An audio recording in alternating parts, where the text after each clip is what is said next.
افلا یتدبرون القرآن، تدبر قرآن، مولانا امین احسن اصلاحی۔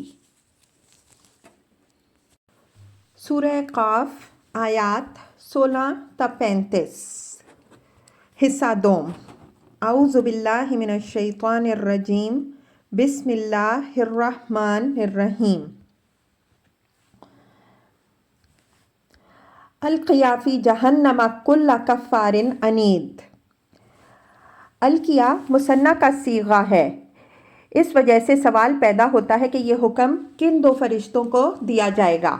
عام طور پر ارباب تاویل نے اس کا مخاطب انہی دو فرشتوں کو قرار دیا ہے جن کا ذکر اوپر سائق اور شہید کے الفاظ سے گزر چکا ہے۔ انہی کو حکم ہوگا کہ ہر ناشکر معاند کو جہنم میں جھونک دو۔ اس تاویل میں بظاہر کوئی ضعف نظر نہیں آتا۔ ان دونوں کو یہ حکم دینے سے یہ بات لازم نہیں آتی کہ وہی اس کو جہنم میں ڈالیں گے، یہ محض حکم کا بیان ہے۔ اس کی تعمیل میں وہ مجرم کو جہنم میں جھونکنے والے فرشتوں کے حوالے کر دیں گے اور وہ اس کو جہنم کے اس طبقے میں جو اس درجے کے مجرمین کے لیے خاص ہوگا ڈال دیں گے۔ اس مثنیٰ سے متعلق زمخشری رحمہ اللہ نے ایک قول مشہور ادیب مبرد کا بھی نقل کیا ہے کہ فصحائے عرب مثنیٰ کا صیغہ بعض اوقات مجرد تکرار فعل کے مفہوم میں بھی استعمال کرتے ہیں۔ مثلاً امراء القیس کے قصیدے کا مطلع ہے قفا نبکی من ذکرا حبیبہ و منزل۔ اس کا ترجمہ عام طور پر لوگ یوں کرتے ہیں کہ میرے دونوں ساتھیوں ٹھہرو ذرا جانا اور منزل جانا کی یاد میں دو آنسو بہا لے۔ مبرد کے اس قول کی روشنی میں کفا کے معنی صرف ٹھہرو ٹھہرو کے ہوں گے، دو مخاطب فرض کرنے کی ضرورت نہیں ہے۔ اسی طرح القیا کا مفہوم آیت میں اس کے نزدیک ڈال دو ہوگا۔ مقصود اس سے اظہار غضب اور تاکید حکم ہے۔ اس سے بحث نہیں کہ یہ حکم دو فرشتوں کو دیا جائے گا یا دو سے زیادہ فرشتوں کو۔ یہ امر یہاں واضح رہے کہ یہاں بات سورہ حاقہ میں جمع کے صیغے سے بھی فرمائی گئی ہے۔ خذوہ فغلوہ ثم الجحیم صلوہ ثم فی سلسلۃ ذرعہا 70 ذراعا فاسلکوہ۔ آیات 30 تا 32۔ اس کو پکڑو اور اس کے گلے میں توق ڈالو، پھر اس کو دوزخ میں داخل کر دو، پھر ایک ایسی زنجیر میں جس کی پیمائش 70 گز ہے اس کو جکڑ دو۔ میں نے اس قول کا حوالہ صرف غور و تحقیق کے مقصد سے دیا ہے، مجھے اس پر پورا جزم نہیں ہے، البتہ مزید تحقیق سے اس کے حق میں اطمینان بخش شواہد فراہم ہو جائیں گے تو اس سے بعض مشکلات کے حل میں مدد ملے گی۔ جہاں تک احوال آخرت کا تعلق ہے ان کے باب میں سلامتی کی راہ میرے نزدیک یہ ہے کہ الفاظ قرآن سے مفہوم متبادر ہو، آدمی اس پر ایمان رکھے، زیادہ کھوج کرید میں نہ پڑے۔ کل کفار عنید۔ کفار کے معنی ناشکرے اور منکر حق کے ہیں اور عنید کے معنی معاند کے۔ لفظ کفر اصلاً خدا کی ناشکری اور اس کے حقوق کے انکار کے لیے آتا ہے۔ خدا کے حقوق میں کسی سلیم الفطرت کے لیے کسی بحث و نزاع کی کوئی گنجائش نہیں ہے، اس وجہ سے ان کا منکر صرف کافر ہی نہیں بلکہ کفار ہے، اور اس کفاری پر مزید اضافہ ہو جاتا ہے جب وہ ان حقوق کا معاند و مخالف بن کر اٹھ کھڑا ہو، دوسرے بھی ان کے ادا کرنے والے نہ بن سکیں۔ مناع للخیر معتد مریب الذی جعل مع اللہ الہا آخر فالقیاہ فی العذاب الشدید۔ جو خدا کے حقوق کے منکر و معاند ہوں گے، لازماً وہ اس کے بندوں کے حقوق کے معاملے میں بھی نہایت بخیل و ممسک اور دوسروں کو ان سے روکنے والے ہوں گے، اور ساتھ ہی وہ معتدی یعنی حدود سے تجاوز کرنے والے، حقوق کو غصب کرنے والے بھی ہوں گے۔ لفظ خیر یوں تو تمام نیکیوں اور بھلائیوں کے لیے عام ہے، لیکن انفاق کی نیکی کے لیے یہ معروف ہے جس کا تعلق بندوں سے ہے۔ لفظ مناع میں رکنے اور رکنے والے دونوں کا مفہوم آتا ہے۔ جو لوگ بخیل ہوتے ہیں وہ صرف خود ہی بخیل بننے پر قانے نہیں رہتے بلکہ دوسروں کو بھی بخیل بنانے کی کوشش کرتے ہیں تاکہ ان کی بخیلی کا راز فاش نہ ہو۔ مزید برآں اس طرح کے لوگ معتدی بھی ہوتے ہیں۔ یہ صرف اتنے پر صبر نہیں کرتے کہ دوسروں کے جو حقوق ان کے ذمے ہیں ان کو دبائے بیٹھے رہیں، بلکہ تعدی کر کے یہ بھی چاہتے ہیں کہ دوسروں کے پاس جو کچھ ہے وہ بھی ان کے پاس نہ رہنے پائے بلکہ اس کے مالک بھی یہی بن بیٹھیں۔ مریب کے معنی مبتلا شک کے ہیں۔ یوں تو یہ لفظ عام ہے، توحید یا آخرت جس باب میں بھی شک ہو اس کے مفہوم میں داخل ہے، لیکن قرآن میں اس کا معروف استعمال اس شک کے لیے ہوا ہے جو قیامت کے بارے میں ہو، جو اس سورہ میں موضوع بحث ہے۔ یہاں اس صفت کا ذکر ان تمام صفات کی اصل کی حیثیت سے ہوا ہے جو اوپر بیان ہوئی ہیں۔ قیامت کے باب میں شک ہی وہ چیز ہے جو آدمی کو ناشکرا، معاند، بخیل اور تعدی کرنے والا بناتا ہے۔ چنانچہ ان تمام بیماریوں کے ذکر کے بعد اس اصل بیماری کا پتہ بھی دے دیا جس سے یہ تمام بیماریاں پیدا ہوتی ہیں۔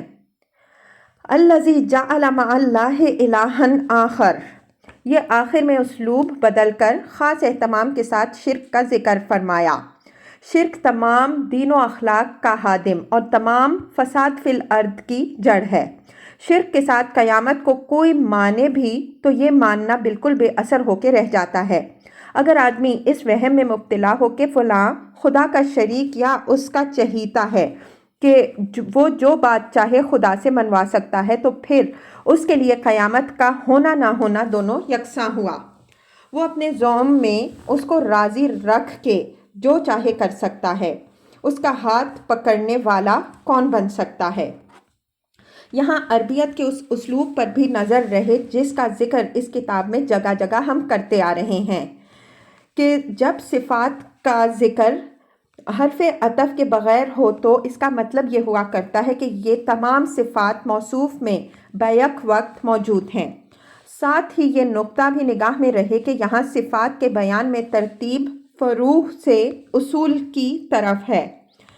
ناشکری اور بخل سے آغاز کیا ہے، انکار قیامت اور شرک پر ختم کیا ہے۔ اس سے یہ حقیقت واضح ہوئی کہ آدمی اگر قیامت کے باب میں مشتبہ اور شرک میں مبتلا ہو تو اس کا کردار وہ بنتا ہے جو ان آیات میں بیان ہوا ہے۔ فَأَلْقِيَاهُ فِي الْعَذَابِ الشَّدِيدِ، یہ اسی اوپر والے القیہ کی تاکید ہے۔ اوپر فرمایا کہ اس کو جہنم میں جھونک دو، پھر اس کی صفات کا حوالہ دینے کے بعد مزید شدت و تاکید کے ساتھ فرمایا کہ اس کو جہنم کے عذاب شدید میں جھونک دو۔ جہنم کے متعلق یہ وضاحت اس کے محل میں ہو چکی ہے کہ اس کے 7 دروازے اور متعدد طبقات ہوں گے۔ مذکورہ صفات و کردار کے لوگوں کے لیے اس کے عذاب شدید میں داخل کرنے کا حکم ہوگا۔ قال قرینہ ربنا ما اطغیتہ ولکن کان فی ضلال بعید قال لا تختصموا لدی وقد قدمت الیکم بالوعید۔ یہ جہنم کے باڑے میں داخل ہونے کے بعد کا ماجرا بیان ہوا ہے کہ اس میں داخل ہونے کے بعد ہر ایک اپنی گمراہی کا الزام اس شیطان پر تھوپنا چاہے گا جو سنت الہی کے مطابق ان لوگوں پر مسلط کر دیا جاتا ہے جو اللہ کی یاد سے غافل رہتے ہیں۔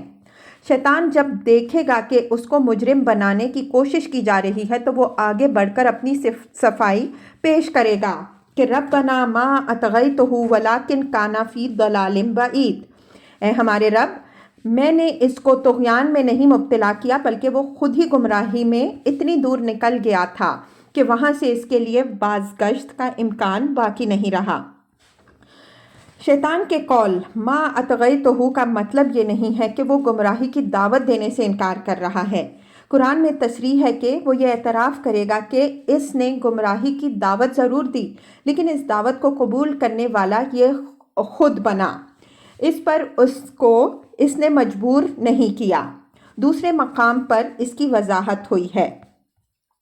وقال الشیطان لما قضی الامر ان اللہ وعدکم وعد الحق ووعدتکم فاخلفتکم وما کان لی علیکم من سلطان الا ان دعوتکم فاستجبتم لی فلا تلومونی ولوموا انفسکم ما انا بمصرخیکم وما انتم بمصرخی۔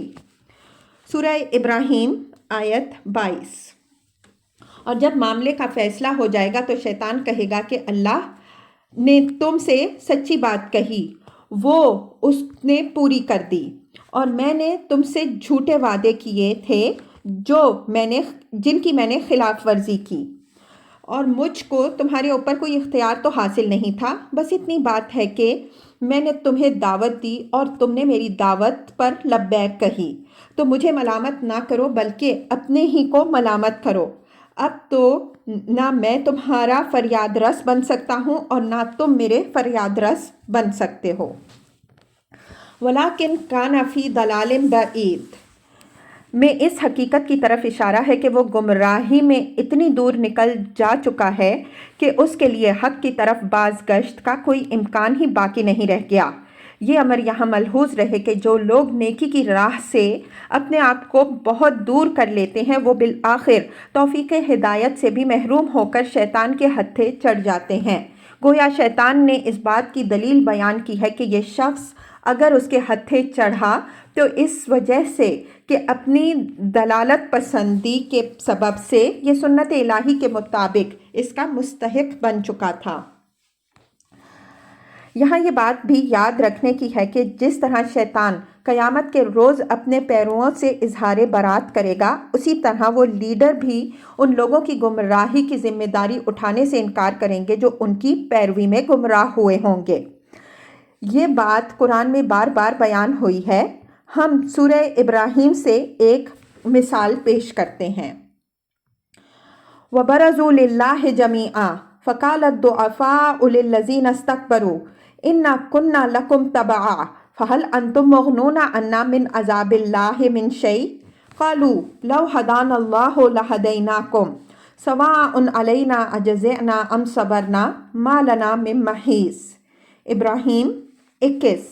اور سب کے سب اللہ کے آگے پیش ہوں گے تو کمزور لوگ ان لوگوں سے جو بڑے بنے رہے کہیں گے کہ ہم تو آپ لوگوں کے پیر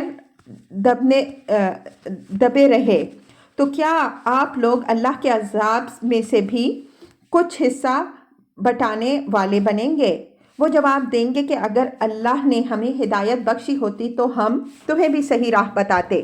اب تو یکساں ہے خواہ ہم روئیں پیٹیں یا صبر کریں، ہمارے لیے اب کوئی مفر نہیں۔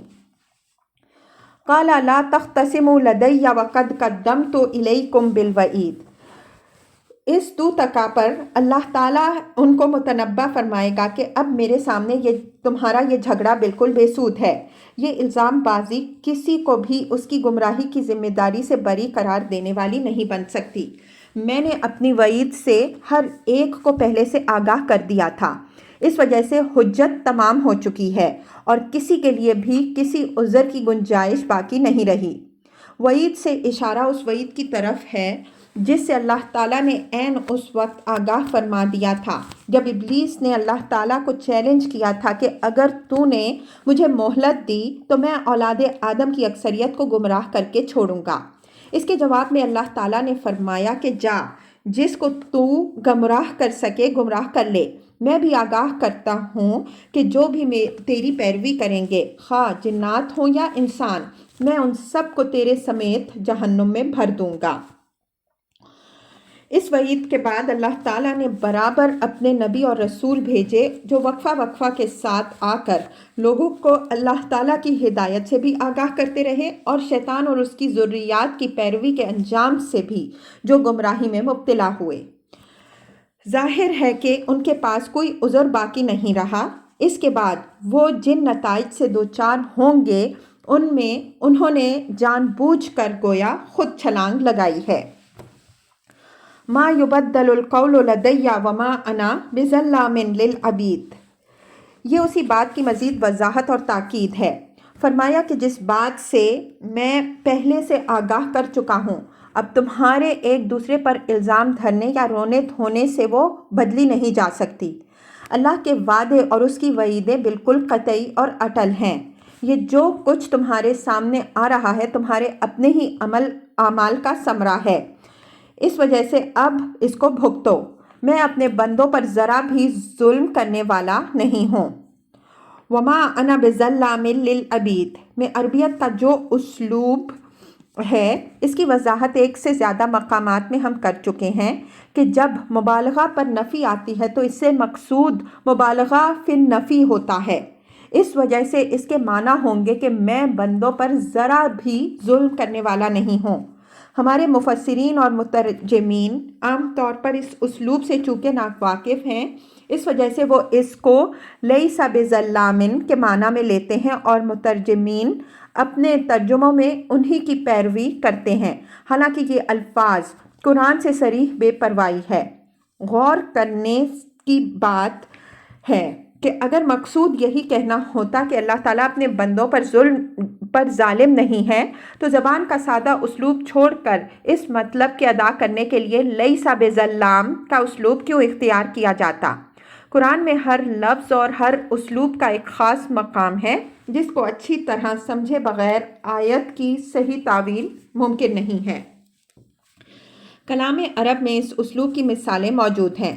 شعرائے جاہلیت میں سے امراء القیس نے اپنے اشعار میں المرء لیس بقتال اور المرء لیس بفعال کی ترکیبیں استعمال کی ہیں۔ اس کے حریف نے اس کو جنگ اور قتل کی دھمکی دی تھی تو اس نے اس کا مذاق اڑاتے ہوئے کہا کہ یہ مجھے قتل کی دھمکی دیتا ہے، حالانکہ اس بزدل میں قتل و قتال کا ذرا بھی داعیہ نہیں ہے۔ لیس بفعال اس کے اندر کچھ بھی کر سکنے کا حوصلہ نہیں ہے۔ بعض دوسرے شعراء نے بھی مجھے یاد پڑتا ہے کہ اس نوع کی ترکیبیں استعمال کی ہیں، لیکن افسوس ہے کہ دم تحریر میرے پاس موجود نہیں ہے۔ تاہم میں نے جو کچھ لکھا ہے اس کی صحت پر مجھے پورا اطمینان ہے۔ قرآن میں یہی بات دوسرے اسلوب میں بھی فرمائی گئی ہے، مثلاً سورہ نساء میں ہے ان اللہ لا یظلم مثقال ذرہ، آیت 40، اللہ ذرہ برابر بھی ظلم نہیں کرتا۔ اور سورہ یونس میں ہے ان اللہ لا یظلم الناس شیئا، آیت 44، اللہ لوگوں پر ذرا بھی ظلم نہیں کرتا۔ اگر کسی شخص کو یہ شبہ ہو کہ مبالغہ فی النفی کا جو ضابطہ ہم نے بیان کیا ہے وہ کوئی قاعدہ کلیہ نہیں ہے تو اس سے کوئی فرق واقع نہیں ہوتا۔ ہماری تعویل کی صحت کے لیے یہ بات کافی ہے کہ یہ قاعدہ عربی میں ایک جزئیے کی حیثیت ہی سے ہی موجود ہے۔ جب یہ قاعدہ موجود ہے تو قرآن کی تعویل میں تمام ائمہ فن کے نزدیک یہ اصول مسلم ہے کہ کسی آیت میں دو تعویلوں کا امکان ہو تو اس تعویل کو ترجیح دی جائے گی جو احسن اور بظاہر قرآن کے مطابق ہو۔ یہاں ہماری تعویل کے حق میں کئی باتیں موجود ہیں۔ عربیت کے اسلوب کے مطابق یہ اللہ تعالیٰ کی صفات کے شایان شان ہے، اس لیے کہ وہ بہرحال ہر شائبہ ظلم سے پاک ہے۔ وہ نہ نیکوں پر ظلم کرے گا اور نہ بدوں پر۔ قرآن کے نظائر و شواہد سے اس کی تائید ہوتی ہے۔ ہمارے مفسرین میں سے صرف صاحب کشاف نے اس آیت کے اشکال سے تعرض کیا ہے، لیکن انہوں نے جس طرح اس کو حل کرنے کی کوشش کی ہے اس سے ان کے مسلک اغزال کی تائید تو نکل آتی ہے، لیکن ساتھ ہی بعض دوسرے سوالات بھی پیدا ہو جاتے ہیں جن سے انہوں نے تعرض نہیں کیا۔ ان کے نزدیک آیت کا مطلب یہ ہے کہ اللہ تعالیٰ اگر اپنی اطاعت گزار بندوں پر ظلم کرے تو یہ بڑا ظلم ہو جائے گا اور اللہ تعالیٰ بہت بڑا ظالم نہیں ہے۔ صاحب کشاف کی اس تعویل پر یوں تو بہت سے اعتراضات وارد ہوتے ہیں، لیکن ہم بخیال اختصار صرف دو باتوں کا ذکر کریں گے۔ ایک یہ کہ آیت میں اطاعت گزاروں یا نافرمانوں کی کوئی تخصیص نہیں ہے بلکہ عبید بندوں کا لفظ ہے جو تمام بندوں کو عام ہے، خواہ وہ نیک ہوں یا بد۔ ہر ایک سے متعلق یہ بات فرمائی گئی ہے کہ اللہ تعالیٰ ان پر کوئی ظلم کرنے والا نہیں ہے۔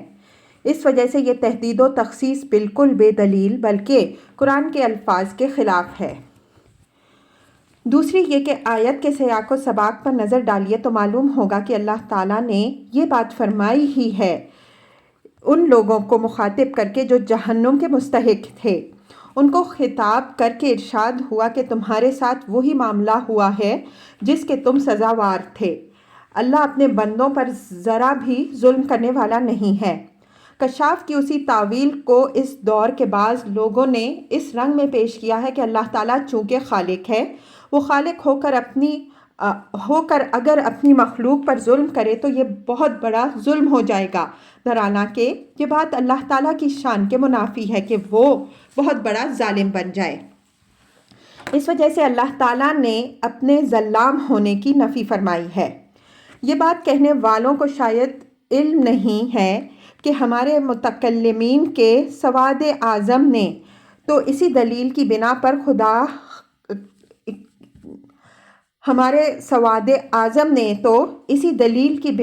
کہ خدا خالق ہے، یہ مسلک اختیار کیا ہے کہ خدا کے کسی فعل پر ظلم و جور کا حکم لگایا ہی نہیں جا سکتا۔